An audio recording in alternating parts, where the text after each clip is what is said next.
bonjour tout le monde. Est-ce que vous m'entendez? Oui. Oui, parfait, merci.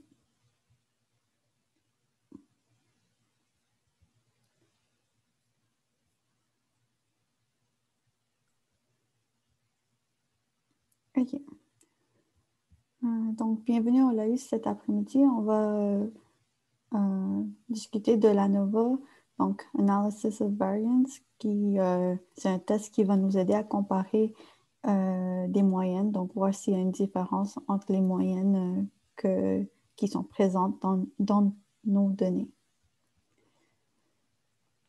Donc, voici le plan du cours. Donc, ça va surtout être centré sur l'ANOVA et ses conditions d'application. Puis, il y a une petite partie avec le test de Kruskal-Wallis. Je vais aussi vous montrer les calculs à la main pour ANOVA. Vous n'allez pas devoir faire des calculs à la main pour l'examen. Cependant, des concepts qui proviennent des calculs à la main peuvent vous aider à répondre des questions dans l'examen.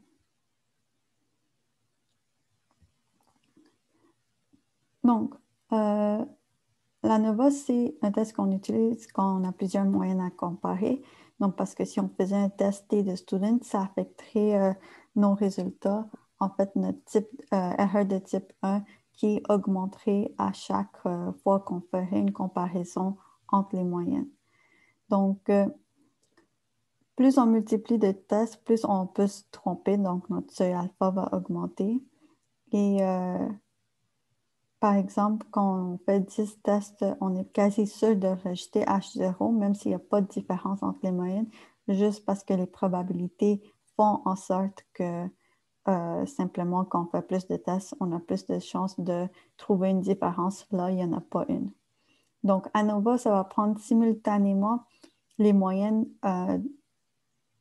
en un seul coup et dire si elles sont différentes ou pas, et aura le seuil alpha qu'on désire.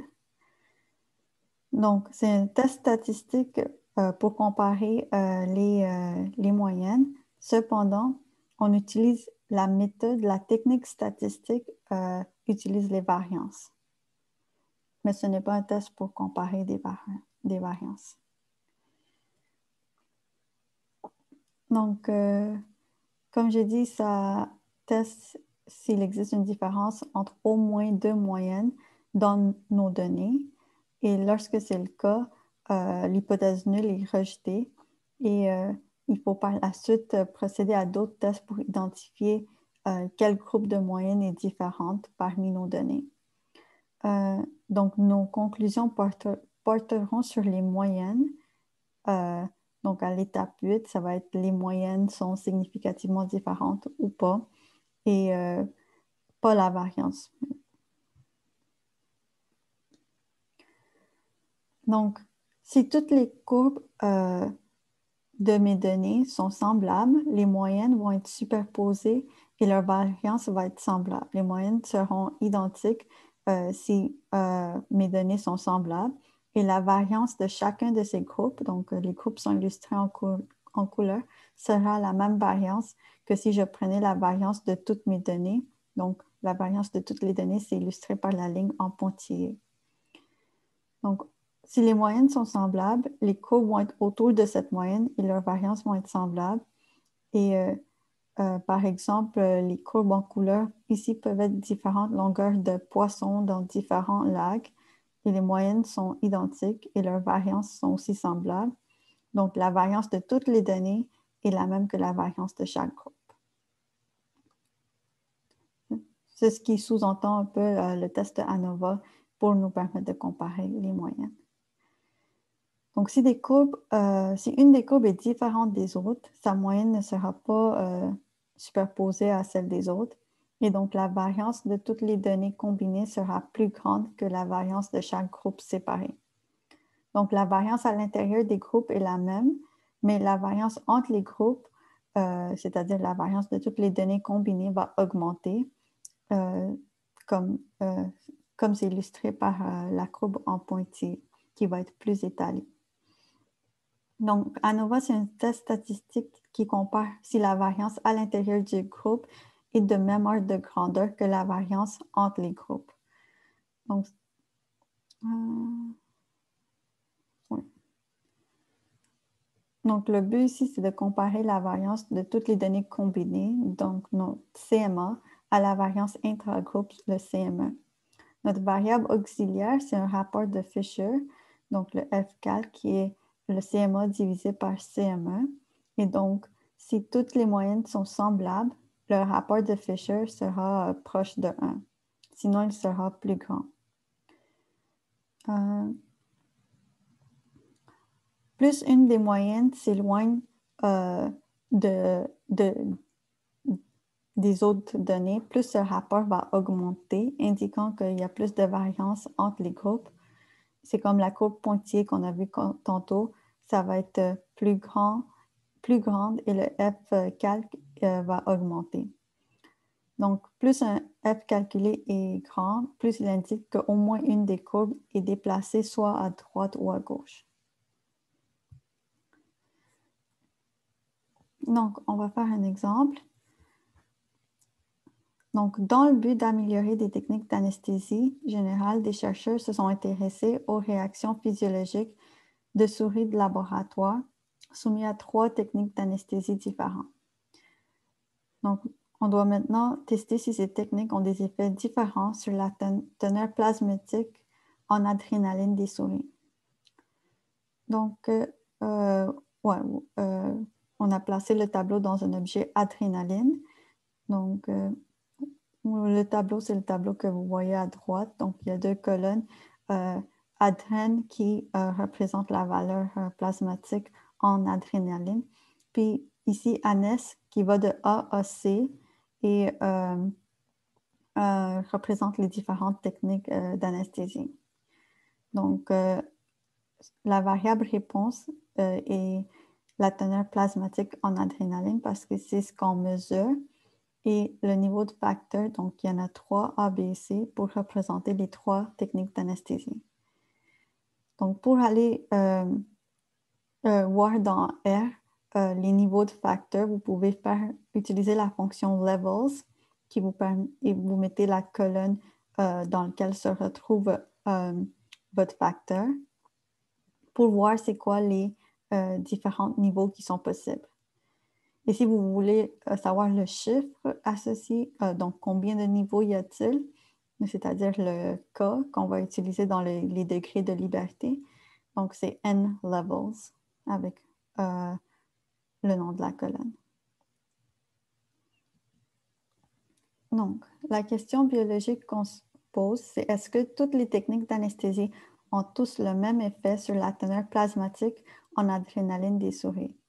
Donc, important ici de mettre tout le même effet car on compare toutes les moyennes ensemble. On n'indique pas si, on ne fait pas une distinction entre les différents niveaux présents dans les différentes, présents dans le facteur, donc dans ce cas-ci, les techniques d'anesthésie. Par la suite, on déclare les hypothèses. Donc, l'hypothèse nulle étant le facteur technique d'anesthésie n'a pas d'effet. Les moyennes sont donc égales. Et on représente ça de façon mathématique avec mu A égale mu B égale mu C. L'hypothèse alternative, c'est qu'il y a au moins une technique d'anesthésie qui a un effet différent. Au moins une des moyennes est différente d'au moins une des autres. Donc, ici, simplement, on met mu I n'est pas égal à mu G pour au moins I n'est pas G. Donc, on n'indique pas lequel, on ne met pas ABC, mais on utilise des lettres pour indiquer de façon plus générale. Donc, quelle que soit la disposition, le plus elles vont différer, le plus mon rapport de variance va augmenter.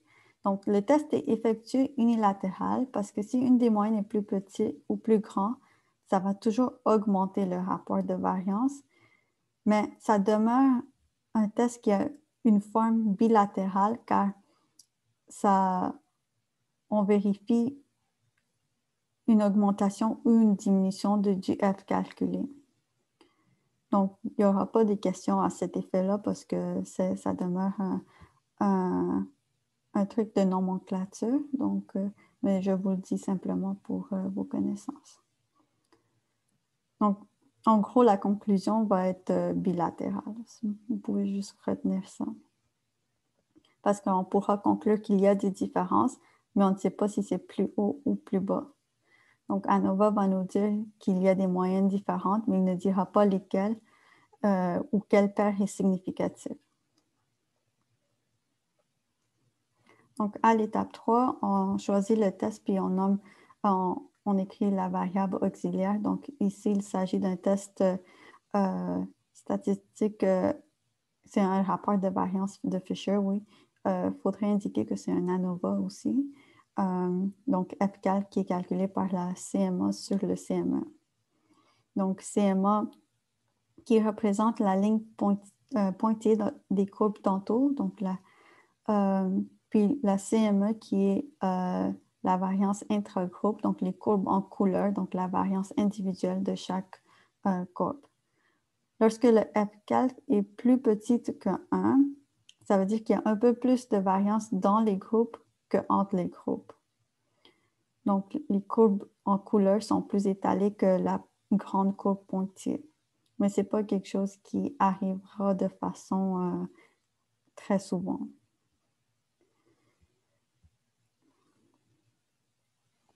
Donc, pour construire le modèle de ANOVA, c'est simplement en utilisant la fonction AOV. Vous placez par la suite votre variable réponse avec un tilde suivi de la variable qui contient vos niveaux. Donc, il y a 3 conditions d'application. Indépendance des données, qui est le cas pour notre modèle ici. Les résidus doivent être distribués normalement.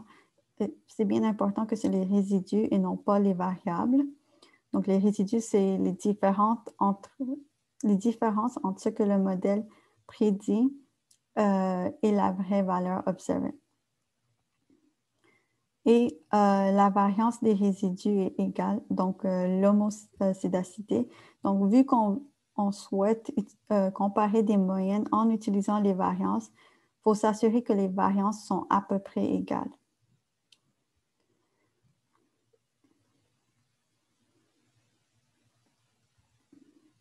Donc, pour tester la distribution normale des résidus, on utilise le Shapiro-Pointez que vous connaissez déjà, sauf que ici, vous placez la fonction réside avant votre variable réponse.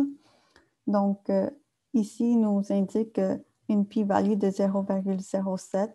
Donc, on ne rejette pas l'hypothèse nulle et on conclut donc que les résidus suivent une distribution normale. Donc, cette condition est respectée. Par la suite, il y a l'homocidacité.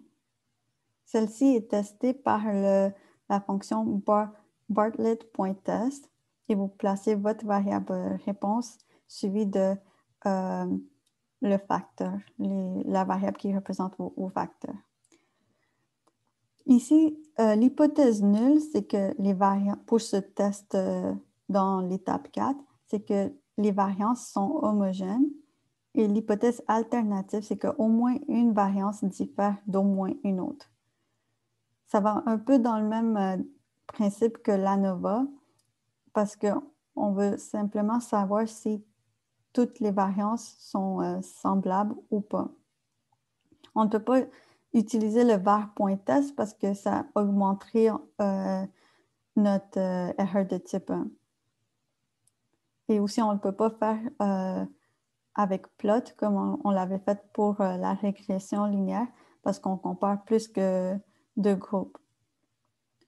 Donc, on n'est pas en train de vérifier si la variance est homogène tout au long du modèle de régression, mais de savoir si les moyennes sont différentes. Donc, c'est comme une généralisation du test F de comparaison de deux variances. Donc, ici, on conclut que les variances sont homogènes parce que la p-value est plus grande que 0,05. Donc, on peut donc passer à l'étape suivante car nos conditions sont toutes remplies. Donc, à l'étape 5, on déclare la distribution de la variable auxiliaire. Donc, sous H0, ça veut dire si H0 est vrai, la variable auxiliaire Fcalc suivra une distribution de Fisher. Puis, on met nos degrés de liberté. Donc, nu1 égale k moins 1, k étant le nombre de niveaux présents dans notre facteur. Ici, on a 3 types d'anesthésie. Donc, on a 2 degrés de liberté. Et nu2 égale n moins k, n étant le nombre total d'éléments que j'ai. Dans mon cas ici, avec les souris, on a 43. Donc, 43 moins 3, ça donne 40. Donc, vu que c'est une distribution de Fisher, il y a 2 degrés de liberté. Et si ma valeur CMA sur CME, qui est représentée par mon Fcal, est égale à 1, ça veut dire que H0 est vrai. Donc, ça fait en sorte que ça ressemble à une distribution de loi de Fisher centrée sur 1 et asymétrique à droite. Oui, donc ça, c'est comment vous pouvez calculer les degrés de liberté en R, donc avec n levels, puis length qui vous donne le nombre d'éléments total. Puis à l'étape 6, ça demeure pareil comme pour tous les autres tests qu'on a vus. Donc, c'est-à-dire on rejette H0 C alpha égale 0,05.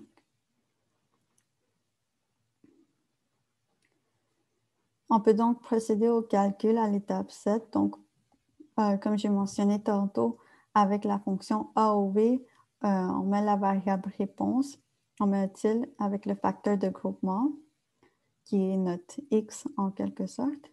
Puis, on fait summary comme on faisait avec le modèle de régression linéaire pour nous donner la p-value et d'autres valeurs qu'on va couvrir pendant le LAIS.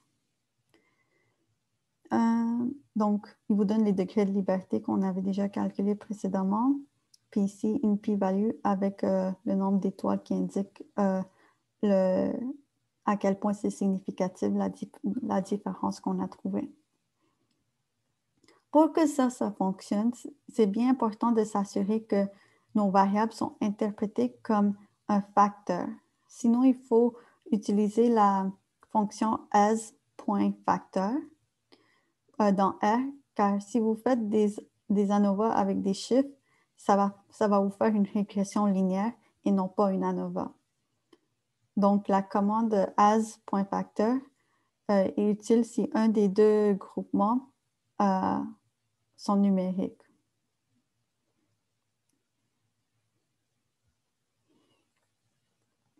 Puis à l'étape 8, c'est notre décision statistique. Donc ici, on rejette H0 parce que notre p-value est plus bas que 0,05. Et donc, on peut conclure qu'il y a au moins une technique d'anesthésie qui a un effet différent au moins une des moyennes est différente d'au moins une des autres. Donc, ANOVA ne va pas dire c'est laquelle ou lesquelles des moyennes qui est différent. Lorsque l'hypothèse nulle est rejetée, ça veut simplement dire un des groupes est significativement différent des autres au minimum. Donc, vu qu'on a rejeté le test statistique d'ANOVA, il faut maintenant faire ce qu'on appelle des tests a posteriori ou des tests post-hoc pour déterminer quels groupes sont différents de quels autres par leur moyenne. Donc, ça s'appelle un test Tukey HSD. Donc, ça permet de faire des comparaisons de 2 à 2 avec des intervalles de confiance sur des différences. Donc, Tukey HSD. HSD, c'est pour Honest ou Honestly Significant Difference. Donc, ça va nous renseigner quelle forme de patron on a réussi à avoir avec le test ANOVA. Est-ce que c'est une moyenne qui est différente des autres ou est-ce que il y a plusieurs différences entre mes données? Donc, ici, par exemple, on a la différence entre B et A, qu'on peut voir avec la p-value qu'elle n'est pas significative. Une autre façon de la voir, c'est aussi avec la différence. Ici, on a 0,07. OK. Mais on a aussi les bornes inférieures et supérieures, donc lower et upper, qui sont des intervalles de confiance de cette différence. Dans le fond, la différence, c'est vraiment B moins A. Et ce intervalle de confiance chevauche sur la valeur 0. Donc, on peut donc conclure que ce n'est pas significatif. Tandis que pour les autres, pour les comparaisons C-A et C-B, la différence ne se chevauche pas sur 0 et la p-value aussi est plus petite que 0,05.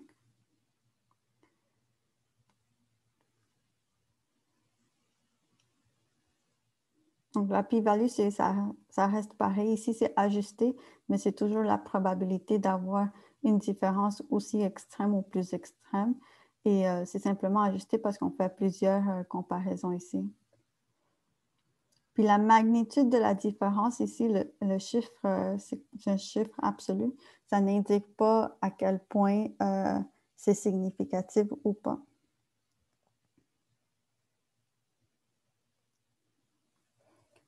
Donc ici, on peut conclure que le groupe C diffère significativement de A et B, car les p-values sont plus petits que 0,05 pour ces deux comparaisons, mais que B ne diffère pas significativement de A.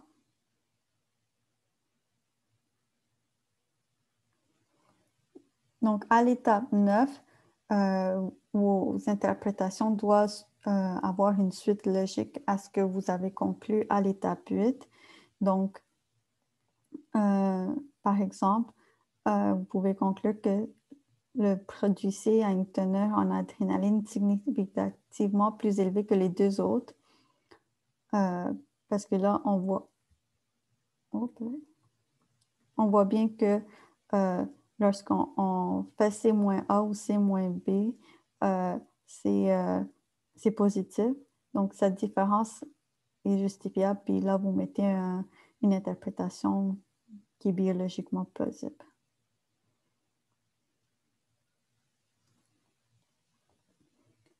Donc, ces données que vous avez avec le test de Tukey peut aussi être illustré avec un graphique, donc un diagramme à moustache qui représente la teneur plasmatique en adrénaline, en Y, en fonction des techniques d'anesthésie. Donc, le test Tukey, ça vous permet de... il y a déjà une fonction de plot intégrée là-dedans. Puis, donc, ça peut vous générer un graphique, mais qui n'est pas comme un box plot, un diagramme à moustache. Donc, celui-ci, je vais vous montrer dans la prochaine diapo comment le faire. Mais ce qui est important ici, c'est qu'on met les lettres qui indiquent où il y a une différence et où il y a une similarité. Donc ici, on a mis la lettre petit a pour les techniques A et B parce qu'ils sont similaires. Donc, A et B contiennent tous les deux la lettre A car ils sont semblables.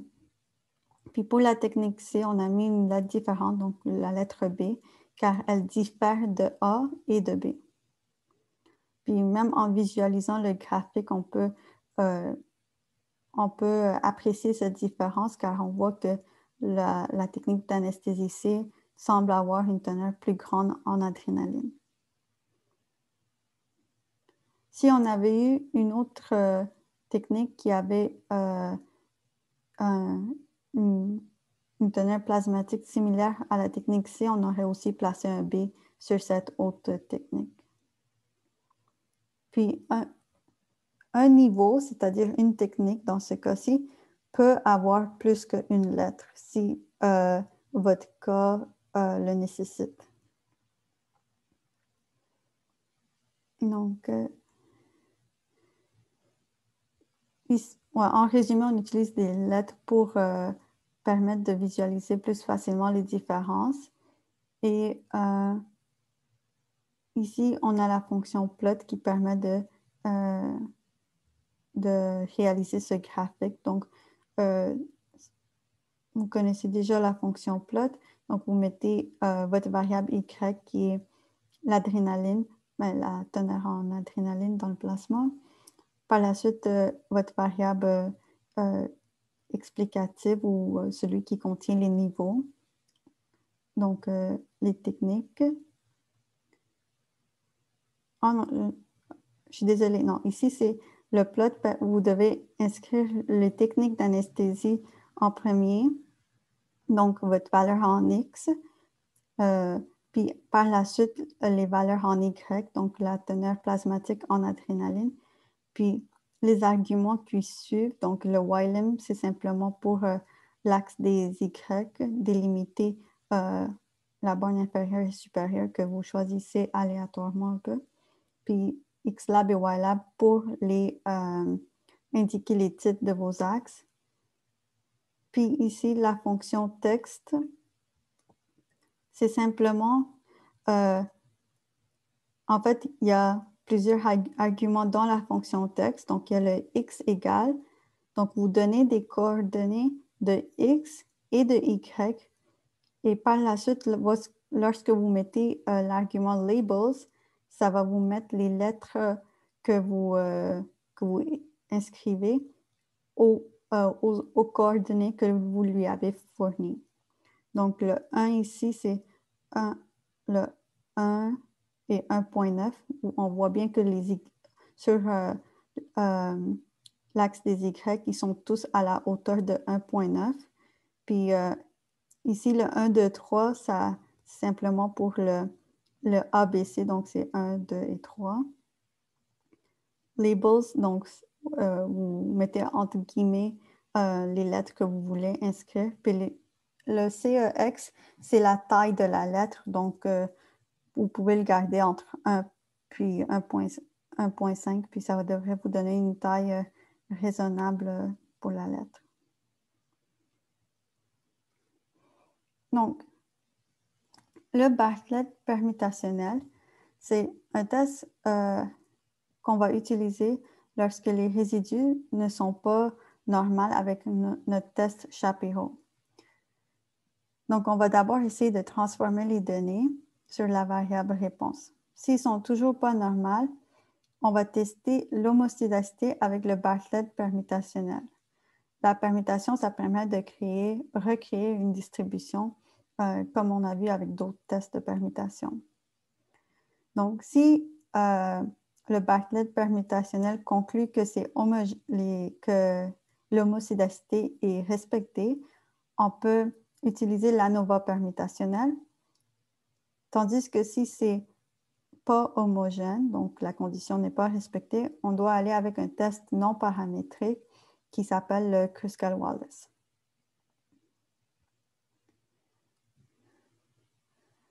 Donc, pour le Bartlett permutationnel, c'est une fonction qu'on vous a fournie sur Studium. Donc, il faut donc la sourcer comme avec les autres tests permutationnels qu'on a fait.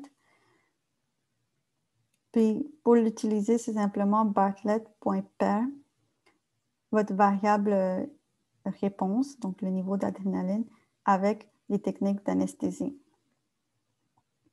Les arguments centre, nperm et alpha ont toutes des valeurs par défaut et ce n'est pas nécessaire de les indiquer si vous ne voulez pas changer ces valeurs.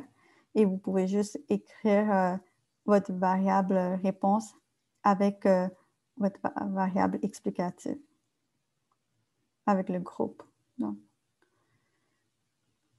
Donc ici, le résultat recherché est sur permute.prob. il est de 0,08.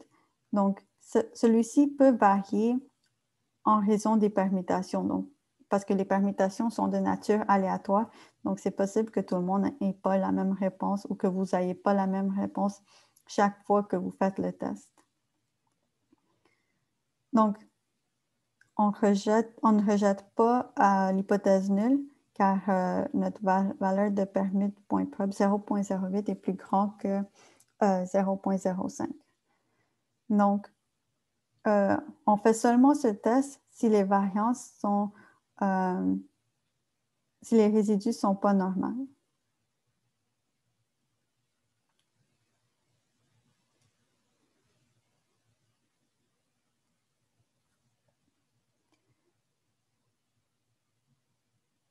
Donc, vu qu'on n'a pas rejeté H0 à l'étape précédente, on peut donc poursuivre avec une ANOVA permutationnelle parce que nos résidus n'étaient pas normaux, mais notre variance, les résidus de notre variance, il y avait une homocédacité. Il suivait une distribution normale. Donc, l'ANOVA permutationnelle suit un peu le même principe. Donc, vous devez sourcer la fonction, ça s'appelle ANOVA.1 Puis, pour l'utiliser, vous mettez simplement l'ANOVA que vous avez fait précédemment, donc ANOVA standard, dans cette fonction avec nperm égale, là vous mettez le chiffre qui vous convient, habituellement en 1999. Donc le adren.aova contient déjà votre fonction dans le fond. Puis ici, on vous sort la probabilité sous le titre probabilité, donc 2,01 fois 10 à la moins 5. Ce qui est environ la probabilité qu'on a eue avec l'ANOVA standard à un critère de classification.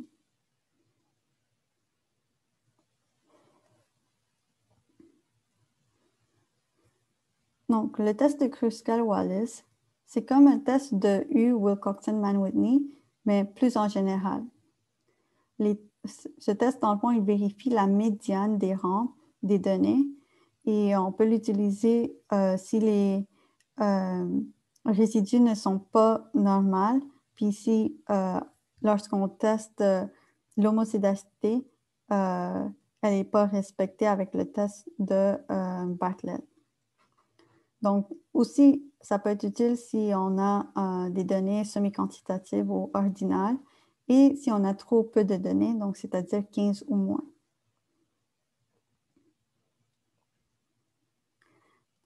Ici, au lieu de, lorsqu'on fait un test de Kruskal-Wallis, au lieu de faire un test de Tukey HSD, on va faire ce qu'on appelle la procédure de Holm, qui applique un peu le même principe que le Tukey, c'est-à-dire augmenter les p-values en fonction du nombre de comparaisons qu'on fait, car sinon, on aura un seuil alpha qui va être plus grand que le 5% qu'on souhaite. Donc, un exemple, donc un chercheur a l'impression que certains médicaments antidépresseurs ont un effet secondaire bénéfique en diminuant la douleur dorsale chez les individus affligés de douleurs dorsales chroniques d'origine neurologique. Le chercheur recrute un groupe de 60 individus qui souffrent un niveau similaire de douleur dorsale et les attribue aléatoirement à 3 groupes auxquels il administre un des deux médicaments, appelé ici MEDIC 1, MEDIC 2, donc comme vous voyez à droite dans le tableau, et le troisième groupe qui reçoit un placebo, qui est le contrôle. À la fin de cette période, les patients doivent décrire leur douleur sur une échelle arbitraire semi-quantitative de 1 à 10. Donc, on fait un read point table pour placer ce tableau dans l'objet Do. Puis ici, nos hypothèses vont porter sur les rangs parce que c'est un test qui compare les rangs des données. Donc, notre hypothèse nulle, c'est les rangs de chacun des groupes ont la même médiane. Puis c'est aussi la médiane, puis non pas la moyenne ici. Puis l'hypothèse alternative, c'est qu'au moins un groupe a une médiane de rangs différente d'un autre groupe. Donc, le choix de test ici, c'est le test statistique de Kruskal-Wallis. Et vous avez cette formule qui représente la variable auxiliaire, où n, c'est le nombre total d'observations. Puis on ne va pas rentrer dans les détails pour cette formule.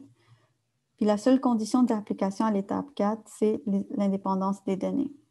Donc, comme un test non paramétrique, ça n'a pas plusieurs conditions d'application. Et la distribution de la variable auxiliaire, donc le h, va suivre une loi de chi carré à g moins 1 degré de liberté. Donc, ça suit une loi de chi carré parce que à cause des degrés de liberté, on peut se permettre d'utiliser cette loi de distribution même s'il s'agit d'un test non paramétrique. Donc, pour le réaliser dans R, c'est la fonction Kruskal.test.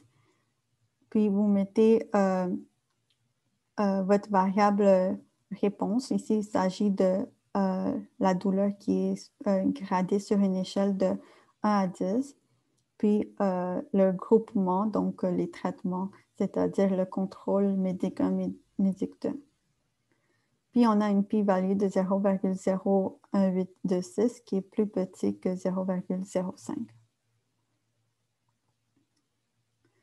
Donc, à l'étape 8, on rejette notre hypothèse alternative et on conclut qu'au moins une des groupes a déclaré une douleur différente de celle d'au moins un autre. Donc, la médiane est différente entre au moins un des groupes.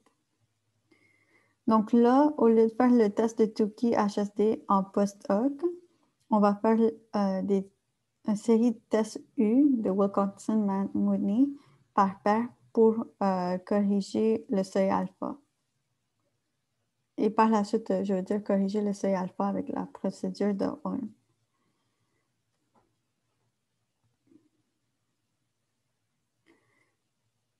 Donc, pour réaliser la procédure de Holm, il faut d'abord réaliser les tests paire par paire avec le test de U, puis par la suite corriger les p-values. Donc, pour réaliser le test de U, la façon la plus facile de procéder, c'est de séparer chacun des niveaux. Donc ici, dans l'objet contrôle, on a placé tous les éléments qui contiennent un traitement qui est égal à contrôle. Donc, ça fait référence au tableau d'eau. Donc, on place toutes les valeurs de douleur reliées au traitement contrôle dans l'objet contrôle, puis on fait la même chose pour le médicament 1 et 2. Ça nous permet de faire le test de Wilcoxon, où on va utiliser ces objets pour faire différentes comparaisons entre les groupes. Donc, ici, vu qu'on a 3 niveaux, on a 3 combinaisons possibles. Puis, on réalise ces combinaisons, puis on a les p-values qui sont associées à ces combinaisons. Une fois qu'on a les p-values, pour faire la procédure de Holm, il faut utiliser la fonction p.adjust. Après, vous placez le C pour combine, puis vous mettez vos p-values. Ici, on en a 3. Puis, virgule, puis method égale Holm. Donc, dans la théorie, la méthode est un peu différente, mais le résultat est le même. Donc, une autre façon de le faire, que je pense que vous avez vu dans le cours théorique, c'est de placer vos p-values en ordre croissant. Donc, ici, la plus la p-value la plus faible serait 0,00554, puis la multiplier par le nombre de comparaisons, donc fois 3.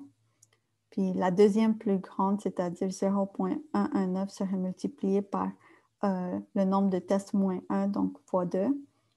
Puis ça devrait vous donner exactement les mêmes valeurs que vous faites avec la procédure de Holm.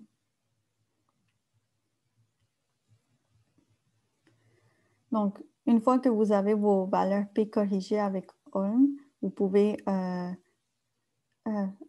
faire vos conclusions à partir de ces valeurs. Donc, la seule différence qui existe ici, c'est entre le contrôle puis le médicament 2, qui est significative avec une valeur P de 0,016, qui est plus bas que 0,05.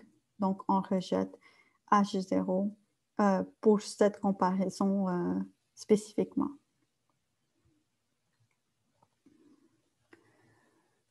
Vous pouvez aussi faire un diagramme à moustache avec les tests de Kruskal-Wallis de la même manière qu'on pouvait faire avec ANOVA. Sauf que là, il n'y a pas de test, il n'y a pas de fonction plot intégrée avec la procédure de Holm. Donc,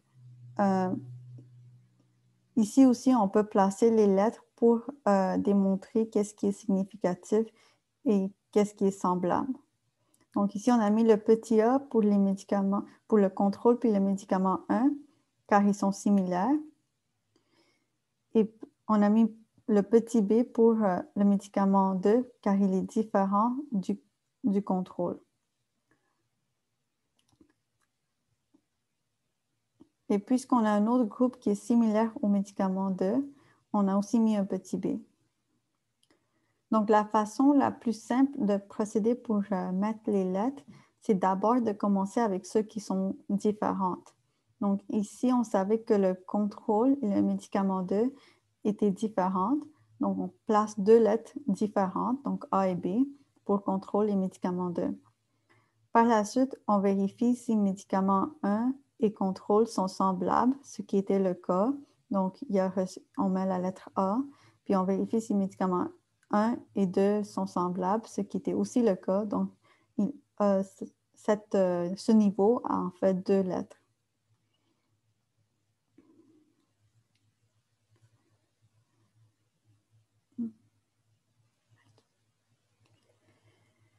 Ouais, puis, en fait, ici, oui, ici, c'est simplement la fonction plot qui, encore une fois, vous permet de dessiner le diagramme à moustache. Donc, c'est la même logique. On place les traitements, donc le X, par la suite la variable réponse, donc la douleur, le YLEM pour limiter les bornes inférieures et supérieures de Y, puis les titres de nos axes X et Y, puis la fonction texte qui demeure pareille pour indiquer les lettres aux bons endroits.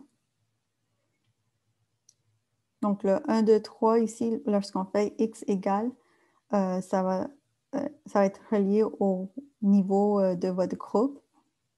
Puis le Y, c'est selon les valeurs que vous avez en Y. Donc, ici, on a mis 10 parce qu'on voulait que nos lettres soient environ, soient au niveau du chiffre 10.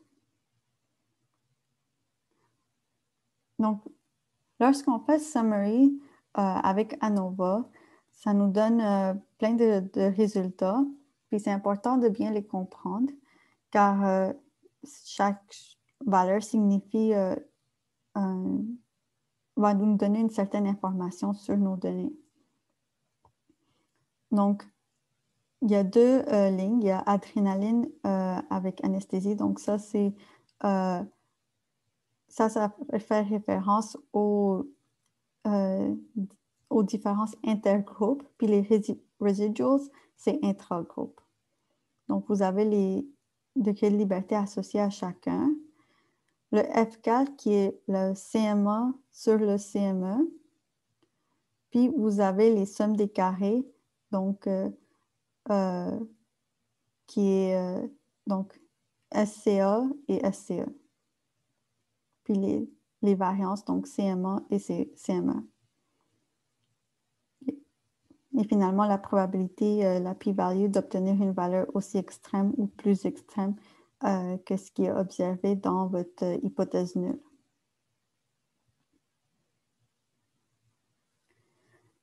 Donc, plus en détail ici, ça vous permet de calculer une valeur si vous avez le restant du tableau. Donc, le CMA, c'est le SCA sur le degré de liberté, donc le 2,42 divisé par 2. Puis, il va de même pour le CME qui est l'équivalent, donc le 3,377 divisé par 40. Donc ça vous donne la variance. Le CMA, c'est la variance expliquée par le facteur, donc les techniques d'anesthésie. Et le CME, c'est la variance des erreurs, donc la variance intragroupe. La valeur F, c'est simplement le 1,21 divisé par le 0,08. Oui, c'est ce qui est indiqué ici. Donc, pour obtenir la valeur F, vous divisez ces deux chiffres. Puis, le p-value ici, ça correspond en fait à la loi de Fisher. Donc, c'est pour ça qu'on utilise la probabilité PF parce qu'on veut aller chercher la loi de Fisher de 14,34, donc notre variable auxiliaire de F avec ses 2 degrés de liberté. Puis on met lower tail égale false parce qu'on cherche un chiffre plus grand que 1. Donc, dans le fond, c'est un test unilatéral. Donc, vous aurez déjà cette probabilité dans votre tableau summary, mais c'est juste pour montrer où est-ce qu'elle provient. Donc, rapidement, je vais vous montrer le calcul à la main. C'est vraiment plus pour les concepts.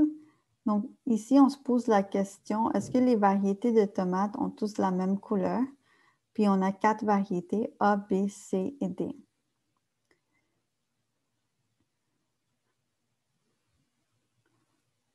Donc, le calcul de ANOVA, vous avez vu ces formules qui sont des formules rapides dans le cours théorique qui permettent de calculer, dans le fond, les valeurs qu'on a réussi à obtenir avec la fonction summary dans R. Donc, moi, ce que je vais vous montrer, c'est que les composants de ces calculs qui peuvent sembler complexes à première vue, en fait, il n'y en a que, vous avez juste besoin de 3 éléments, donc qui sont illustrés ici avec un encadrement de la même couleur. Donc, si vous avez ces 3 valeurs, vous pouvez calculer les sommes des carrés qui sont liées à votre facteur puis aux erreurs. Puis, en additionnant ces deux, vous pouvez obtenir le total.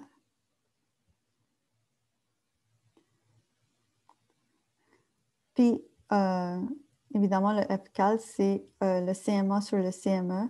Donc, si vous avez les sommes des carrés, vous pouvez obtenir les carrés moyens en utilisant les degrés de liberté.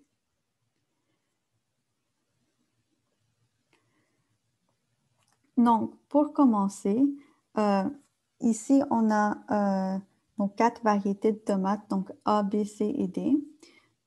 Puis, on a mis toutes les valeurs au carré de chacun de ces groupes. Donc, au début, on avait juste 4 colonnes. Là, il y en a 8 pour faire toutes les valeurs au carré. Et on a ajouté la colonne de somme. Donc, ici, c'est la somme de toutes les A. Et ça va de même pour les autres variétés de tomates. Puis ici, c'est la somme des carrés. Donc, la somme de la colonne avec les valeurs au carré. Le N ici, c'est simplement le nombre d'éléments. On a 5 dans chaque groupe. Puis ici, le xg divisé par ng, c'est le 82 divisé par 5. Donc, on réalise ça. Le t, c'est la somme de toutes les tj. Donc, dans le fond, la somme de toutes les valeurs au carré. En fait, le 6724, c'est le 82 au carré, qui est aussi égal à la somme de toutes les valeurs au carré. Puis le 1344, c'est le 6724 divisé par 5. Donc, on divise le TJ au carré par le nombre d'éléments qui nous donne le 1344.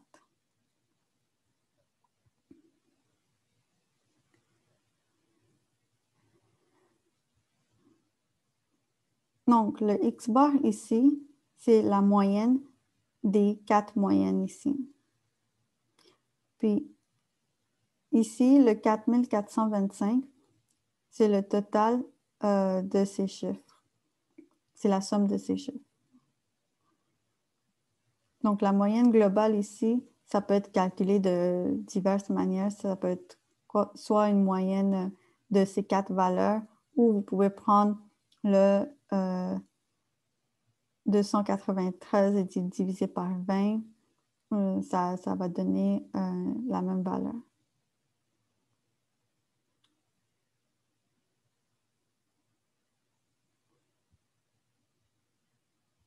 Donc, lorsque vous faites le tableau, vous aurez les 3 éléments qu'on avait besoin pour calculer les sommes des carrés les sommes des carrés.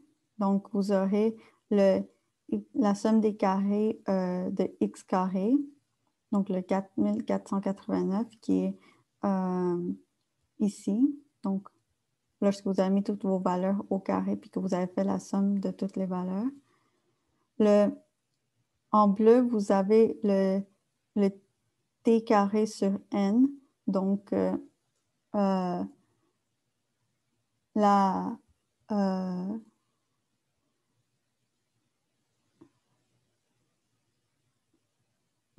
lorsque vous avez mis les valeurs au carré, dans le fond, puis divisé par le nombre d'éléments dans ce groupe-là.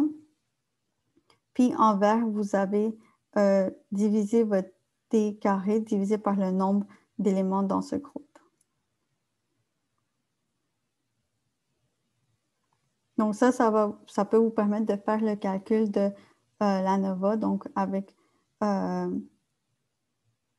en utilisant ces 3 éléments qui vont vous permettre de faire le calcul. Sauf qu'en R, ce qui est plus facile, c'est d'utiliser cette méthode qui est en encadré, qui vous permet de faire la somme de les vecteurs en Y moins la somme de Y au carré, la moyenne d'Y au carré. Et même chose pour la somme des carrés reliée au facteur A. Donc, la dispersion due au facteur A. Vous avez vos éléments qui vous permettent de calculer ça aussi. Puis, en encadré, c'est la méthode que vous pouvez utiliser en R pour faire la moyenne de chacun des niveaux séparément, moins la moyenne globale au carré, multiplié par le n, car on veut prendre en compte s'il y a une différence au niveau si chaque groupe a le même nombre d'éléments ou pas, il faut prendre ça en compte dans le calcul.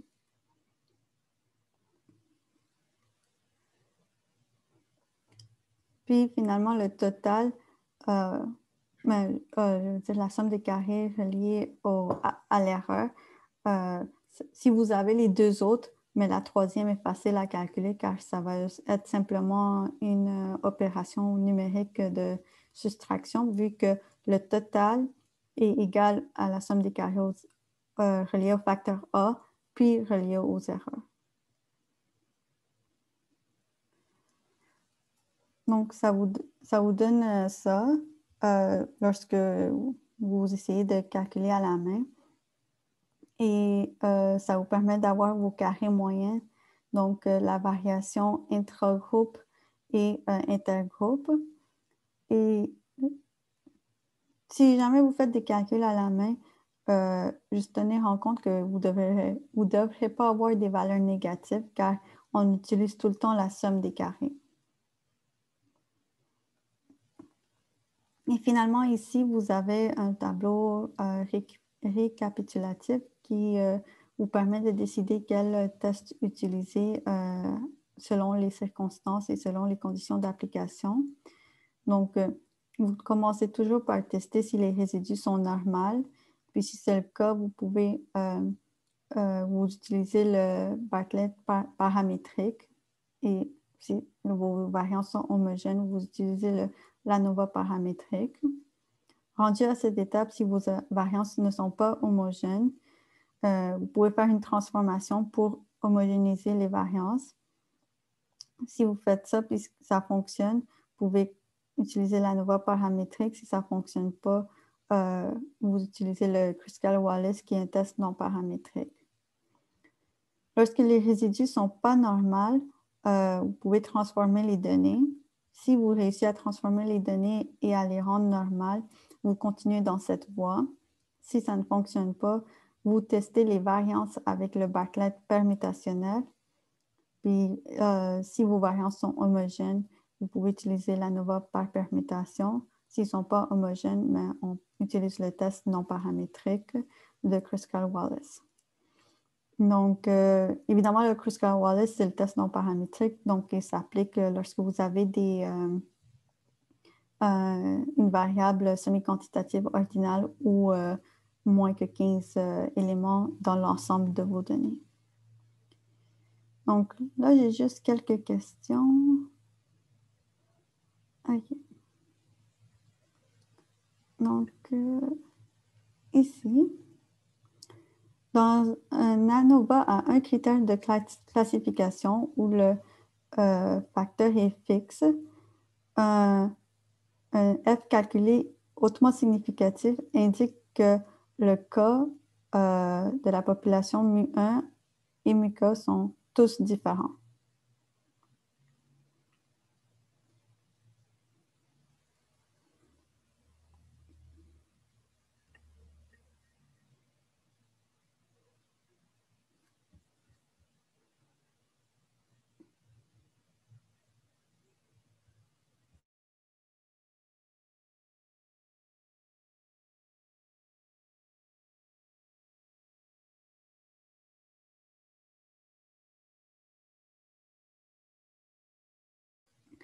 OK, je ferme le vote dans 5 secondes.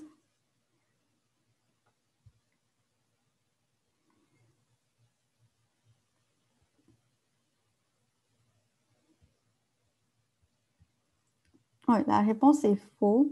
L'énoncé n'est pas vrai. Le test nous dit seulement qu'il y a au moins une des moyennes qui diffère d'une autre moyenne. Et non pas que toutes les moyennes sont différentes.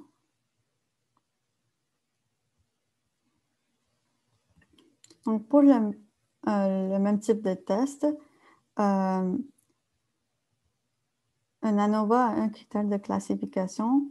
On a besoin d'utiliser des comparaisons multiples, comme celui de Tukey, parce qu'il est impossible de comparer toutes les moyennes dans un seul coup.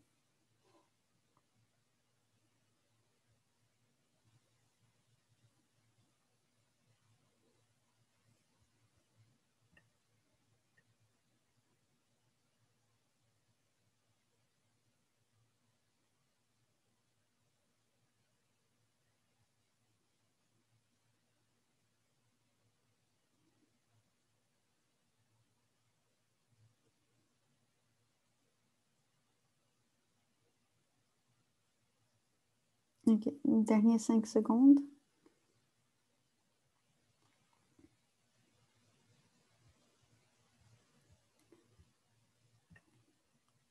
En fait, ici, la réponse est fausse parce qu'on utilise, oui, en fait, des comparaisons multiples pour contrôler la chance, mais pour contrôler la chance globale de faire une erreur de type 1. et donc, ce n'est pas une méthode, une comparaison comme celle de Tukey qu'on fait seulement si on rejette notre ANOVA. Tukey, c'est une procédure a posteriori ou post-hoc qu'on on utilise seulement si notre ANOVA est significatif.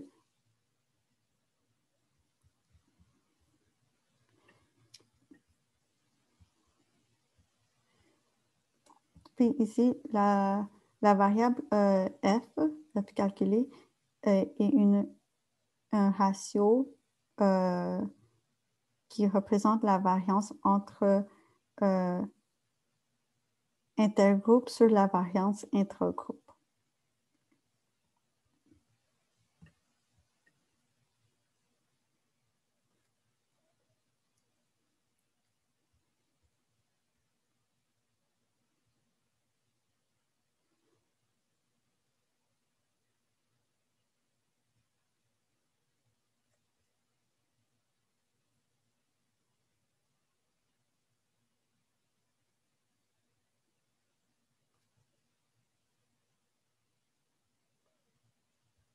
Oh, oups.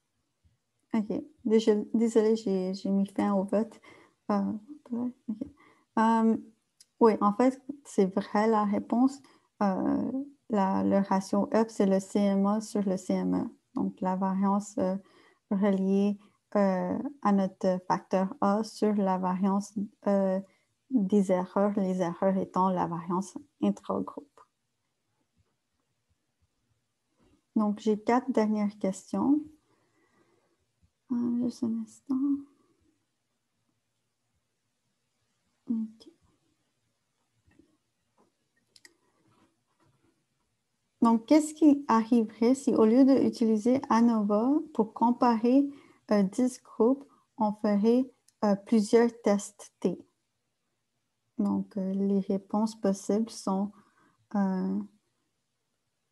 rien, il n'y a pas de différence entre ANOVA et le test T, rien de sérieux, sauf que faire plusieurs comparaisons avec test T nécessite plus de computation mathématique que faire un test ANOVA, que M. Fisher serait en train de tourner dans sa grève, dans sa tombe. Okay. Ou faire multiples comparaisons avec un test T augmente la probabilité de faire une erreur de type 1. OK.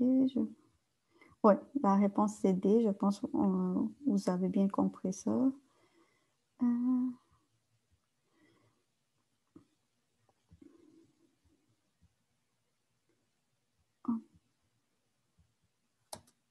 OK. Si on assume qu'il n'y a aucun chevauchement dans le diagramme à moustache pour 3 traitements, pour 3 médicaments, où chaque médicament est administré à 35 individus, qu'est-ce que ça représente? Qu'est-ce que ce diagramme à moustache représente? Qu'il n'y a pas de preuve pour ou contre l'hypothèse nulle, qu'il y a la preuve pour l'hypothèse nulle, que c'est de la preuve contre l'hypothèse nulle, ou que ça nous mène pas, qu'on ne devrait pas regarder le diagramme à moustache dans ce contexte.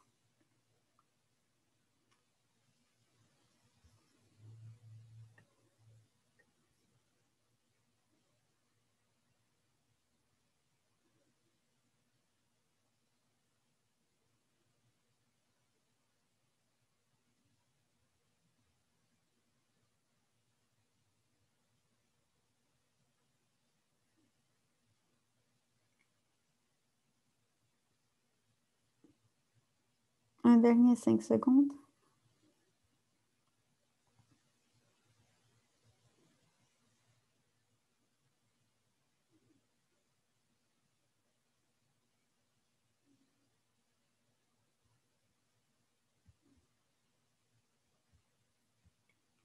Oui, en fait, la réponse, c'est C. Parce que s'il n'y a aucun chevauchement entre les 3 drogues qui ont été données aux 35 individus, ça mènerait dans le sens de de la preuve contre l'hypothèse nulle, car l'hypothèse nulle dit que toutes les moyennes sont semblables. Puis s'il n'y a aucun chevauchement, ça indique qu'ils ne sont pas semblables.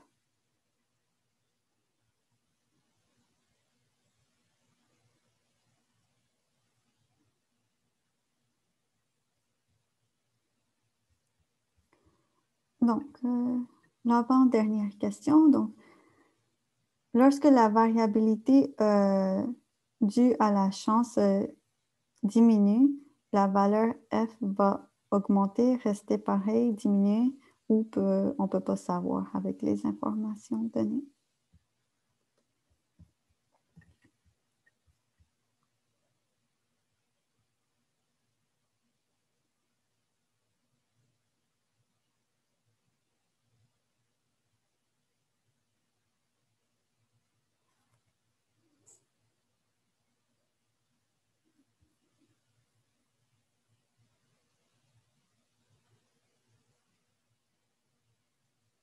OK, un dernier 5 secondes.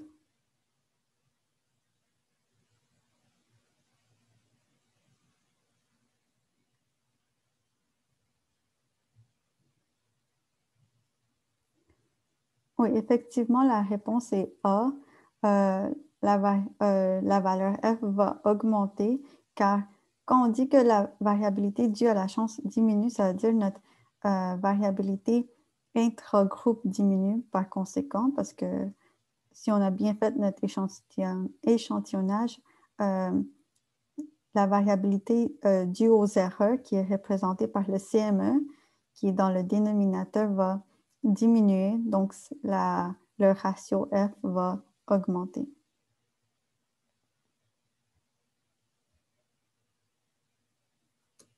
Puis, dernière question. Un chercheur a aléatoirement assigné 30 étudiants en trois groupes égaux, donc tôt le matin, après-midi ou en soirée, pour déterminer quelle période de la journée il y avait une rétention efficace lorsqu'il étudiait. Donc, les étudiants ont habité dans un environnement contrôlé pour une semaine, puis la troisième journée du traitement expérimental.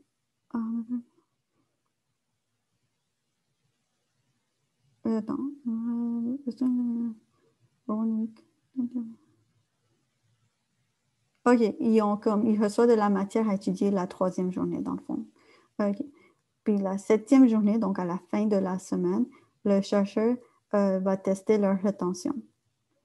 Lorsqu'il fait son tableau d'ANOVA, il voit que c'est carré, le ME, c'est les mean square, donc les carrés moyennes entre les groupes est plus grand que les carrés moyens. Non, les carrés moyens intra-groupe, donc within group, sont plus grands que les carrés moyens entre les groupes. Qu'est-ce que le résultat indique?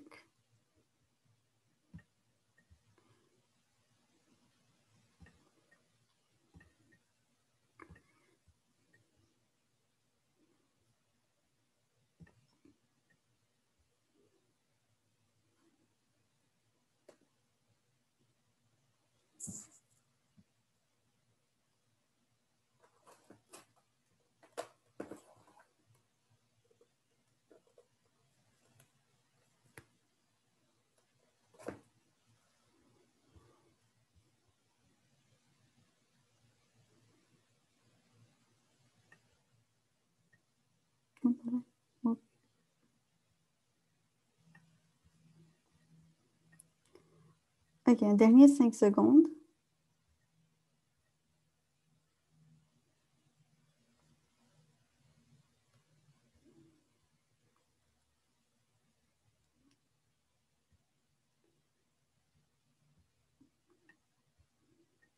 Oui, effectivement, la réponse est C. Lorsque les carrés moyennes intragroupes sont plus grands que les carrés moyennes entre les groupes, ça veut dire qu'il y a plus de variabilité entre les sujets du même groupe que entre chacun des groupes, chacun des trois groupes que lui, le chercheur, a créés. Donc, ça clôt le laïus d'aujourd'hui. On peut prendre une pause de 10 minutes, puis au retour, vous pouvez travailler sur votre TP. Vous pouvez faire les questions 1, la première et la deuxième question, dans le fond. Donc, ouais, vous pouvez revenir à E50.